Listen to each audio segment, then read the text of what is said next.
Dobro jutro, balkonski dnevnici. Danas nam je eklipsa oko 12 sati, zagrebačko vrijeme, znači ovaj cijeli dio Balkana.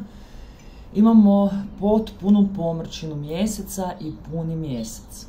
Neće biti vidljiv kod nas, ali to ne znači da nije jak.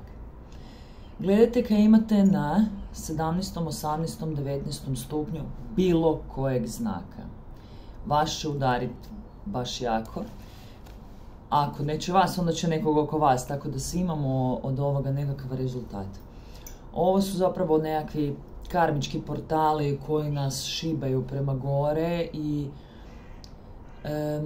sjetite se da je ovo završetak jednog manjeg ciklusa od 30.4. i 15.5. ove godine. Stvari izlaze van, čiste se, saznajte informacije, sad sve pliva van. Onaj osjećaj koji ljudi imaju, ovo je T kvadrat. Ovo je najmoćnija eklipsa koju sam ja vidjela i moje kolege. I stvar je u tome da imamo taj osjećaj da nešto tinja, počinje izlaziti i nečeg nam je dosta. Pustite da vam bude dosta. To čega vam je dosta, da se osjećate tako kako se osjećate, da ste u toj situaciji, da ste na tom poslu, da ste u tom odnosu. Pustite da to ode. Pustite eklipsu da odradi. Jučer, danas, sutra, znači ova 2-3 dana možete očekivati od žena da budu dosta nagle, da imaju neočekivane reakcije, da to bude sve u eksploziji.